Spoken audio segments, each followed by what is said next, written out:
Olá pessoal, professor Cássio aqui. E nesse vídeo a gente vai dar início então a uma breve revisão sobre máquinas de corrente contínua. Eu vou falar um pouquinho sobre as partes construtivas da máquina CC e também um pouquinho sobre o princípio de funcionamento, né, o princípio de indução que ocorre dentro da máquina.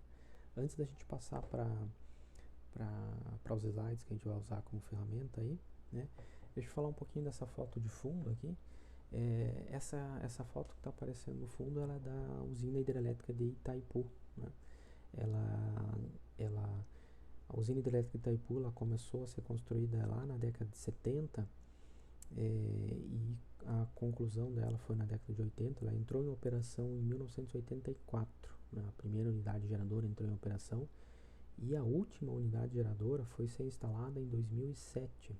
Então no total a usina ela tem hoje em pleno funcionamento 20 unidades geradoras, ou 20 geradores, né, de corrente alternada, que a gente vai falar um pouquinho mais, a gente vai voltar a falar um pouquinho mais sobre algumas características desses geradores síncronos, né, de corrente alternada, quando a gente falar, né, desse tópico na nossa disciplina.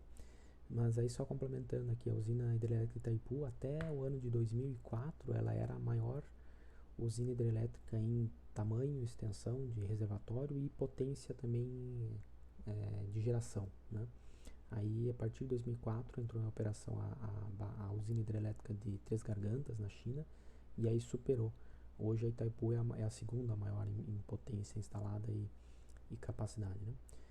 Mas só para a gente ter uma ideia aqui, essas 20 unidades geradoras que tem instalado, cada unidade geradora dessas, cada gerador desses, ele está conectado a esses dutos brancos que a gente vê aqui na foto, né? São os chamados dutos forçados, que eles vão fazer a captação da água no reservatório. O reservatório de água está atrás dessa barragem aqui que a gente vê de concreto. Entre o topo, a lâmina de água de saída aqui que a gente vê à esquerda da imagem, né, na parte inferior da esquerda, e até o topo da barragem lá tem mais de 120 metros de altura, né, uma estrutura gigantesca mesmo. E esses dutos forçados também, eles têm mais de 10 metros de diâmetro interno, né, então é gigantesca a quantidade de água que eles captam e vão direcionar para as turbinas das unidades geradoras, né, as turbinas hidráulicas, que são as pás lá que vão ser movimentadas. Então a energia potencial da água que está armazenada no reservatório, ela é convertida em energia cinética, né, na turbina, lá nas pás da turbina hidráulica. Essa turbina ela entra em rotação, então, e ela está acoplada ao eixo dela, ao gerador elétrico, né, ao gerador, à máquina elétrica em si. E aí faz a conversão da energia cinética em energia elétrica. Das 20 unidades, cada unidade tem a potência, a capacidade de 700 megawatts de potência. Então, somados as 20 unidades geradoras, a usina hidrelétrica de Itaipu, como um todo, ela tem uma capacidade máxima de produção aí de 14 mil megawatts de potência. Se a gente pegar os três estados que formam o sul do Brasil, o estado do Paraná, Santa Catarina e Rio Grande do Sul, e a gente observar em dias comerciais, né, dias normais aí, o site do ONS, do Operador Nacional, né, ele mostra em tempo real a demanda de carga de todas as regiões do Brasil. E a gente pode verificar em dias normais, é muito comum a gente ver nos horários de maior consumo, maior demanda, a gente tem aí a região sul como um todo demandando 12 mil, 13 mil, às vezes 11 mil megawatts. Ou seja, Itaipu, a usina hidrelétrica de Itaipu sozinha, ela conseguiria aí abastecer, né, a energia elétrica dos três estados do sul do país, Paraná, Santa Catarina e Rio Grande do Sul, né, em condições, vamos dizer, médias, né, de, de demanda, ela conseguiria abastecer sozinha, né? Então a gente vai voltar a falar um pouquinho mais sobre ela, porque é bastante interessante, né, a construção em si e também as características das máquinas elétricas que a gente tem instaladas lá, certo? Então vamos focar aqui agora na nossa apresentação. Então vamos retomar aqui os pontos principais, né? O princípio das máquinas elétricas, corrente alternada, transformadores e corrente contínua, ele se baseia nos fenômenos eletromagnéticos que ocorrem, né? Eles estão baseados nesses princípios. E talvez o mais importante deles para a gente compreender um pouquinho o funcionamento, compreender melhor, é a indução eletromagnética. O que acontece na indução eletromagnética? Sempre que a gente tiver um condutor elétrico, e esse condutor elétrico ele tiver no formato de uma espira, um loop fechado, né? E dentro dessa espira atravessar um campo magnético, a gente tem um fluxo magnético sendo estabelecido ali. O campo magnético passando por dentro dessa espira, ela caracteriza um fluxo magnético que está atravessando a área dessa espira, né? E se esse fluxo magnético, por algum motivo, ele variar no tempo, essa variação pode ser devido à espira, pode estar variando, a posição da espira pode variar, o tamanho da espira pode variar, a área, isso vai causar uma variação no fluxo magnético, ou pode ser o próprio campo magnético que varia de intensidade. Tudo isso está gerando variação desse fluxo φ ali que está atravessando aquela bobina. Então essa variação de fluxo no tempo, né, ela produz uma força eletromotriz nos terminais dessa bobina, desse enrolamento aqui, que está aqui representado, né, uma espira, um enrolamento com N espiras. Então nos terminais desse enrolamento, essa força eletromotriz ela vai produzir uma DDP, uma diferença de potencial medida em volts, né, e é o princípio básico que a gente tem aí para as máquinas elétricas, né. Então sempre que a gente tiver um campo magnético atravessando uma espira, a gente tem a formação de um fluxo magnético, a gente tem ali, por definição, um fluxo magnético que atravessa essa espira, e se esse fluxo magnético variar no tempo, essa espira vai sofrer um princípio de indução eletromagnética, ela vai ter induzido uma diferença de potencial nos seus terminais, né? A tensão, então essa DDP, a intensidade dessa DDP, ela depende diretamente da velocidade dessa variação. Se a gente aumentar a taxa de variação, aumenta a amplitude dessa tensão. Depende também da intensidade do campo magnético. Se a gente alterar a intensidade do campo magnético, né, aumentar ou diminuir, isso também vai influenciar na amplitude dessa DDP induzida nos terminais da bobina, né? Então a gente pode, em muitos casos, a gente vai ver que para aumentar, por exemplo, a tensão produzida num gerador, eu posso simplesmente intensificar o meu campo principal. Eu posso aumentar a intensidade do meu campo principal e manter a mesma velocidade de giro do meu eixo e do meu rotor. E aí eu consigo aumentar a tensão produzida, a tensão induzida nele, né? A gente vai ver mais tarde. O comprimento do condutor também interfere, ou seja, o comprimento do condutor depende de quantas espiras esse enrolamento aqui tem. Se eu aumentar o tamanho, se eu aumentar o número de espiras, eu estou aumentando o comprimento do condutor. E aí a gente consegue, então, ter um aumento da amplitude da tensão induzida. E também o ângulo entre o condutor e o fluxo é responsável aí por alterar a intensidade ou a amplitude da tensão que é induzida nessa bobina.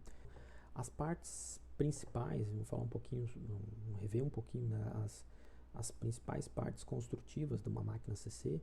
E aí quando a gente fala de uma máquina CC ou máquina de corrente contínua, a gente lembra que tanto o motor quanto o gerador, eles têm as mesmas partes internas, os mesmos elementos que são necessários para construir um motor CC, são necessários para construir um gerador CC, né? Tanto que um motor CC comum, padrão, aí uma máquina CC, né, ela pode funcionar tanto como gerador quanto como motor. Aí depende da onde a gente está fornecendo potência. Se a gente fornecer potência no eixo dessa máquina CC, se a gente fornecer o giro que o rotor precisa, né, fornecer potência mecânica no eixo, a gente consegue extrair potência elétrica dele, e ele está funcionando como um gerador. Se a gente injetar, então, nos terminais elétricos dele tensão e corrente, injetar corrente ali, então, a gente está injetando potência elétrica. E aí a gente vai conseguir um movimento do rotor, a gente vai conseguir produzir um giro no rotor. A gente está daí extraindo potência mecânica dessa máquina, ela está se comportando, funcionando como um motor, certo? Então as partes principais aí, né, elementares para a máquina CC, no estator da máquina, a parte na carcaça, a parte que não gira da máquina, a gente tem, vai ter a presença do campo principal. O campo principal ele pode ser formado estabelecido por ímãs permanentes, né, mas em muitos casos a gente vai ter bobinas, enrolamentos polares que eles são eletroímãs que vão gerar o nosso campo principal da máquina, né, que ele é fundamental, ele é necessário para a máquina funcionar. Esse enrolamento polar, então, ele é construído em torno de um material de ferro magnético de alta permeabilidade para intensificar o campo magnético que ele produz, e concentrar o campo magnético dentro da máquina, não deixar que o campo magnético ele se disperse pelo ar, né? Então esse material, esse núcleo polar, ele é feito de material ferromagnético de alta permeabilidade. A gente tem o núcleo polar e a sapata polar, que é essa parte externa aqui em formato de meia-lua, ela serve para concentrar as linhas de campo dentro do meu rotor, que é a parte principal que a gente quer que o campo magnético a densidade de campo magnético ela seja mais intensa dentro do rotor, que ela atravesse o rotor da minha máquina, né? Então a sapata polar ela ajuda aqui por exemplo, tem dois enrolamentos polares que vão gerar aqui os polos, né? Os campos, os polos do meu campo principal, e aí polo norte, polo sul, por exemplo, aqui, e as linhas de campo então vão sair da superfície da sapata e vão atravessar o meu rotor, né? Fazendo que o campo magnético ele se concentre, a maior densidade do campo magnético esteja aqui atravessando, passando por dentro do rotor, onde estão os meus enrolamentos de armadura, que são também outra parte fundamental da máquina. Então no rotor, toda essa parte aqui que é girante da minha máquina, né, ela está livre para girar, presa aos mancais e rolamentos aí do meu motor, a gente vai ter os enrolamentos de armadura. A gente tem geralmente vários enrolamentos de armadura, né, no rotor. Por exemplo, aqui vamos dizer que aqui a gente tem o terminal de um enrolamento que eu vou identificar aqui como enrolamento A, e aqui a gente tem o outro lado, né? Esse enrolamento A ele tem várias espiras atravessando, enroladas aqui no rotor da máquina, e a gente tem dois terminais. Cada terminal desse enrolamento A ele vai conectado a um segmento do meu comutador, que é outra parte também, né, construtiva da máquina CC, presente tanto nos geradores quanto nos motores. O comutador está preso ao eixo, então ele gira junto com o rotor todo e ele faz a conexão elétrica desse terminal da armadura que está girando, né, um enrolamento que gira. Então eu conecto eletricamente isso aí com a parte externa, com a parte do estator da máquina, a parte que não está girando, através dos segmentos do comutador e das escovas, né? As escovas elas estão fixas, elas não se movimentam. O comutador ele está girando junto com o rotor. Então quando esse segmento do comutador aqui ele passar e entrar em contato com este terminal da minha escova, ele vai fechar o circuito elétrico deste terminal, desse enrolamento da armadura, com os terminais de saída da minha máquina. Vamos dizer que aqui vai ser o terminal positivo de saída da minha máquina, certo? E aqui eu vou ter um terminal negativo de saída da minha máquina. E vai estar lá os terminais que eu vou poder conectar a minha carga, né? Vamos dizer a minha carga R, que é aonde eu quero utilizar a minha corrente, né, e a minha tensão gerada, o potencial, minha potência elétrica gerada, né? Então o comutador e as escovas fazem essa conexão elétrica da parte girante da máquina com a parte estática. Nessa outra imagem aqui a gente vê também aqui o rotor da máquina, só que agora uma visão lateral, né? Então tudo isso aqui compõe o rotor da máquina, a parte girante. Aqui a gente tem os enrolamentos de armadura, as bobinas de armadura, elas estão enroladas ao longo dessa. A gente tem aqui de novo um material ferromagnético também no rotor presente, né, para intensificar o campo magnético dentro do rotor, e as bobinas de armadura enrolados em torno desse núcleo laminado. E as bobinas de armadura, os dois terminais de cada bobina de armadura, cada enrolamento de armadura, conectados lá a um barramento, a um segmento do meu comutador, que vai entrar em contato elétrico com as escovas da máquina, né? E o campo magnético, então esse campo principal da máquina, que ele é necessário para o funcionamento da máquina, ele pode ser gerado por ímãs permanentes, como a gente já falou, mas ele pode ser gerado também por eletroímãs. A vantagem do eletroímã é que eu consigo modificar a intensidade do campo de excitação dessa máquina. Se eu controlo a corrente que eu estou injetando nesse enrolamento, nessa bobina de campo aqui, que é fixa no estator da máquina, eu vou injetar uma corrente aqui nesse enrolamento, eu produzo um campo magnético, certo? Dentro dessa bobina. Se eu altero a intensidade dessa corrente aqui, eu consigo, consequentemente, controlar e alterar a intensidade do meu campo B, né? E de novo tem um núcleo polar aqui, um material de alta permeabilidade magnética para intensificar a densidade de campo que é gerado aqui, né? E essa peça polar, por exemplo, a gente sempre vai ter presente na máquina também, sempre os polos da máquina aos pares. Então a gente, né, pode ter uma máquina de 2 polos, a máquina mais básica, vai ter um polo norte e um polo sul. E entre esses polos, né, a gente estabelece lá o campo principal da máquina, que nesse caso aqui é um campo constante.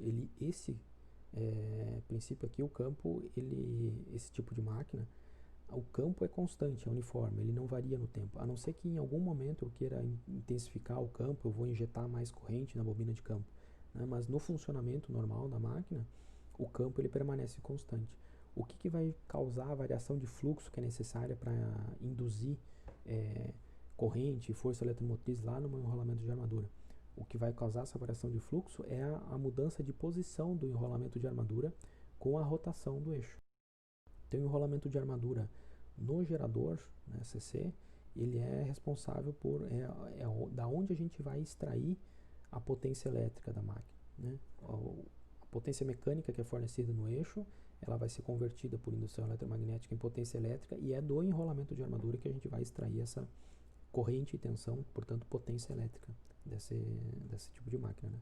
Essa imagem aqui ela mostra um rotor completo, tem o eixo da máquina aqui que vai ser escorado em mancais e rolamentos da carcaça, né? Essa peça aqui, certo? Ele é um ventilador que é acoplado ao eixo e ele é responsável por injetar um fluxo de ar que passa por dentro da máquina e ele vai fazer a ventilação forçada da máquina para refrigerar, para trocar calor, né? Lembra que esses enrolamentos de armadura aqui, eles têm corrente fluindo através deles e eles têm uma resistência elétrica, né? Um material de cobre, ele tem uma resistência elétrica, tem corrente circulando por ele, então tem aquecimento, tem efeito Joule, né? Perdas por efeito Joule aí. Então, se a gente não colocar uma ventilação forçada aqui, essa temperatura ela pode elevar demais e fundir esses filamentos, os enrolamentos aqui do enrolamento de armadura e do enrolamento de campo também da máquina. Então, a ventilação forçada ela faz a refrigeração, né? A troca de calor excessivo de dentro da máquina. E aqui, né? Então essa parte principal do rotor, vamos dizer, isso aqui aqui está presente esse material ferromagnético, certo? Que ele é no formato lembra, vamos dizer, estrelas, né? Que a gente tem aqui o material ferromagnético ele está presente toda a extensão aqui do núcleo, né? E ele tem ranhuras aqui, onde essas ranhuras a gente vai posicionar as bobinas. A gente vai enrolar, vai ser enrolado, né, as bobinas do enrolamento de armadura. E depois ele é completado aqui com resina, né, para fechar essas ranhuras e os enrolamentos de bobina ficarem fixos aqui dentro. Então aqui a gente consegue ver, se a gente observar um rotor, né, a gente vai ver mais material ferromagnético aqui, certo, do núcleo, e as bobinas mesmo, a gente consegue ver só as extremidades que estão aqui nas duas pontas, né, do meu rotor. Mas ela é um enrolamento que vai de uma ponta a outra, ele está enrolado aqui com várias espiras, certo? E aí essas várias espiras do enrolamento de armadura, quando terminar a bobinagem, né, chegar ao número de espiras desejado, um dos terminais vai ser soldado, conectado a um segmento do comutador, que também é preso, aqui está o comutador da máquina, e o outro terminal da espira vai preso a um outro comutador, a um outro segmento do meu comutador. O campo principal da máquina, eles podem ser gerados por ímãs permanentes, né? Um exemplo bem simples, bem fácil de a gente encontrar, são esses motores de pequeno porte, de brinquedo, de carrinho de controle remoto, de ferramentas tipo parafusadeira, a bateria, ou outras semelhantes, né? Que a gente tem o campo principal, ele é formado por basicamente ímãs permanentes que são colocados. Aqui a gente tem a carcaça da máquina, dentro da carcaça ela vai ser colocado esses ímãs permanentes, formando lá os polos da máquina, né? A gente vai ter um polo norte, um polo sul, dentro aqui então dessa máquina vai ter formado um campo magnético, né? E dentro desse campo magnético vai ser colocado o rotor da minha máquina com os enrolamentos de armadura. Então aqui a gente tem consegue visualizar os enrolamentos de armadura, né, desse rotor aqui, e esses enrolamentos de armadura estão conectados aqui aos comutadores, aos segmentos do comutador desse rotor, desse motorzinho aqui de pequeno porte, né. Então, quando esse rotor ele estiver aqui dentro e ele estiver na presença de um campo magnético, né, que é formado por esses ímãs permanentes, e no caso do motor a gente vai injetar corrente por esses terminais aqui. Isso aqui faz o papel das escovas, ele vai conectar eletricamente o comutador. Então aqui eu vou conectar, por exemplo, o terminal de uma bateria, de uma pilha, terminal positivo e negativo aqui, e eu vou injetar a corrente aqui. E essa corrente ela vai circular por esses enrolamentos de armadura, e a interação dessa corrente com esse campo magnético vai causar o giro desse rotor, né? Se eu colocar esse rotor dentro desse campo magnético e eu girar esse eixo aqui, né, e vocês colocarem um voltímetro na ponta desses terminais, vocês vão conseguir detectar uma pequena nível de potencial elétrico gerado. O campo principal da máquina, então, ele pode ser também formado por enrolamentos, por enrolamento de campo, né? O enrolamento a gente pode ter ele conectado independentemente a uma fonte. A gente vai ter daí uma máquina CC com campo independente, né? A gente vai ver o circuito equivalente. E ele pode estar conectado, esse enrolamento de campo ele também pode estar conectado eletricamente ao enrolamento de armadura da máquina, né?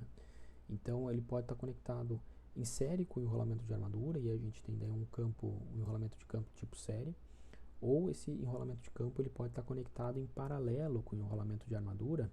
Quando a gente tem uma ligação em paralelo, a gente tem um nó de derivação, né, onde a corrente ela vai ter uma bifurcação, uma derivação da corrente, a partir de uma conexão paralela. O enrolamento de campo puxante quer dizer que ele está em paralelo, é um enrolamento de derivação em relação ao enrolamento de armadura da máquina, né? E aqui essa imagem ela mostra o estator de uma máquina com 4 polos, né? Tem 4 grandes polos aqui no estator da máquina. Sempre os polos principais também sempre aos pares, né? A gente pode ter 2 polos, 4 polos, 6 polos, 8 polos, né? E dependendo do tamanho da máquina, conforme vai aumentando o tamanho físico da máquina, é mais interessante a gente ter, ter maior número de polos, né? E nesses polos aí tem o material ferromagnético que forma aqui o núcleo da peça polar, e os enrolamentos, né, que vai ser injetado corrente aqui para gerar o campo em si, né, o campo magnético principal dessa máquina. Vou fazer uma pausa aqui nessa parte do vídeo, certo? E depois a gente retoma com os próximos tópicos, beleza?